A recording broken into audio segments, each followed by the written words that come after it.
Welcome back, everyone. So just a real quick one this evening. I think a lot of us over the last 24 hours or so are feeling that we've got a lot of questions unanswered. There's a lot of unfairness and uncertainty and questions on our mind. And I was watching a video earlier on by the excellent Ben Habib, which I think you must watch. I think it's a very important video indeed.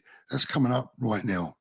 So, today, in the House of Commons, Lindsay Hoyle, its Speaker, put a blanket prohibition on any discussion about the case in Southport.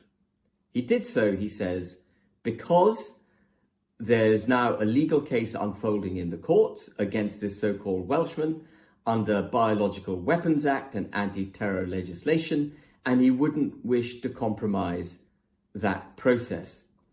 But he must surely know, as I'm sure does the Prime Minister and Yvette Cooper, the Home Secretary, that there are many questions that need to be answered about the case that have no bearing specifically on the proceedings that are now going through the courts. And if it isn't clear to him what those questions are, let me enumerate them now. The first question is, what did the Prime Minister, the Home Secretary and Merseyside Police know back in July about this so-called Welshman? Did they know that he was in possession of ricin? Did they know he was in possession of Al-Qaeda workbooks? And if they knew this, why didn't they make it plain to the British people at the time, as they now have done? Why didn't they make it plain? Why didn't they also make it plain that if they knew all this, that they would ensure that the full force of the law would be brought to bear against this individual, and that the British people would be protected from his terroristic inclinations? I can tell you now that if they had made such declarations back in July, the riots which ensued, the protests which ensued, would not have taken place.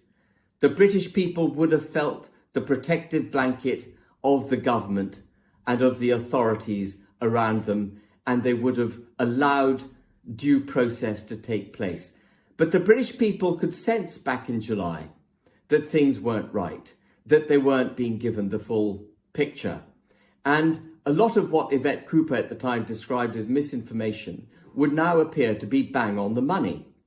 The second question that particularly the Prime Minister needs to answer is, if he knew that this individual was in possession of ricin and Al-Qaeda workbooks, why it is he categorised the protesters as far right. And I'm not for a moment legitimising the rioting. Of course the rioting was wrong, but the protests themselves were categorised by the Prime Minister as far right. But again, it would seem, given what we now know, that the protests were bang on the money. The protesters were raising legitimate questions to which we still want answers. And Lindsay Hoyle should not have shut down debate in the House of Commons today. He should have invited the Prime Minister to explain why it is he politicised the protesters, categorised them as far right, and then directed the criminal justice system against them in full force. People have been arrested, people have been charged and put in jail. One individual has died in jail because of what they said in the protests and online. This is very, very serious.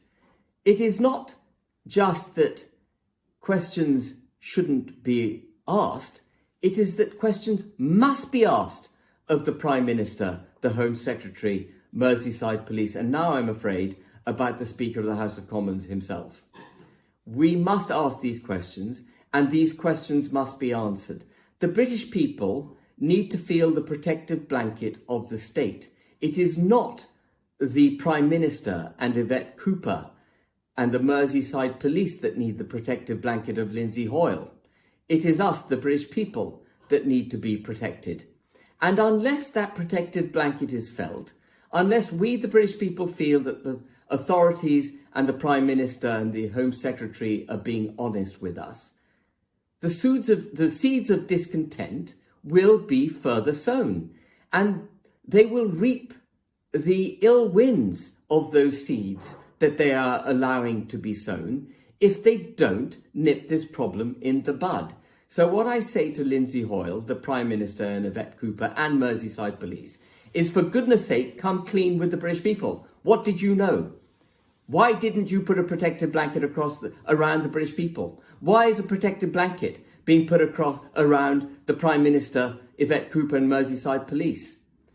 These are legitimate questions. They need to be answered. And for goodness sake, answer them before the British people demand answers in a way that is less than pleasant.